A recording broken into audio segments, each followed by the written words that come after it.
Good morning mister Krishna Prasad.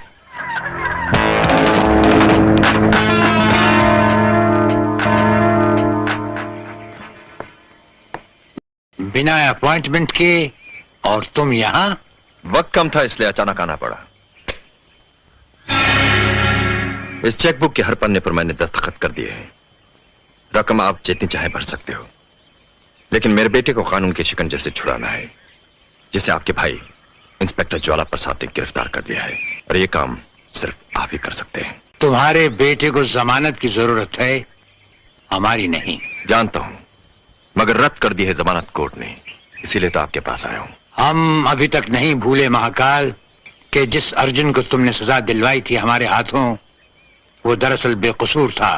उसकी मां और उसके भाई के खून के बावजूद सजा अर्जुन को मिली, और जाती तहकीकात के बाद जब तक हमें पता चला, हम अर्जुन को सजा दिलवा चुके थे, और अर्जुन की बेगुनाही का सबूत कोई भी नहीं था हमारे पास।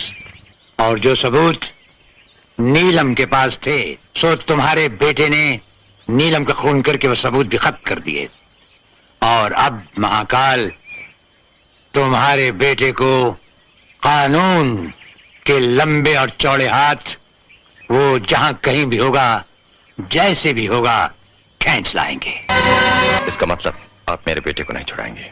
छुड़वाएंगे, जरूर छुड़वाएंगे महाकाल। अफसोस फांसी के फंदे से नहीं, दुनिया और तुम्हारी झंझट से। इस जवाब का मतलब समझते हो कृष्ण प्रसाद? महाकाल से दुश्मनी और अंजाम एक भयानक तूफान।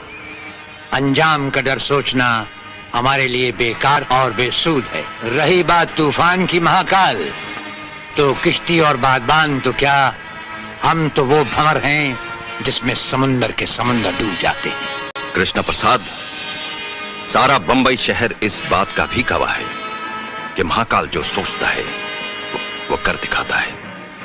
अगर आप मेरे बेटे का केस नहीं लड़ेंगे तो आप उसके खिलाफ भी नहीं लड़ेंगे, और अगर आपने ऐसी गलती की तो उसका अंजाम सिर्फ मौत का तांडव होगा। याद रखो कृष्ण प्रसाद, मेरा नाम है महाकाल, काली का पुजारी हूं मैं। लिबास भी काला, धंधा भी काला, और दुश्मनों को जो कफन पहनाता हूं वो भी काला। काले धंधे वाले, ये अपने काले धन की सफेद चेकबुक तो लेता जा। रुको, एक बात हमारी भी सुनते जाओ काली के पुजारी।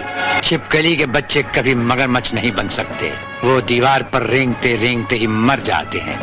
कृष्ण प्रसाद को दुनिया एक कानूनी पंजा कहती है, और वो पंजा एक शेर का है। इस पंजे में कानूनी मुजरिम आकर कुचला जाता है।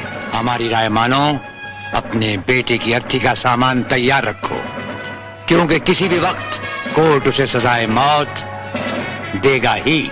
किसके पंजे से किसकी मौत होगी और किसकी अर्थी उठेगी, इसका फैसला अदालत के फैसले के बाद ही होगा कृष्ण प्रसाद।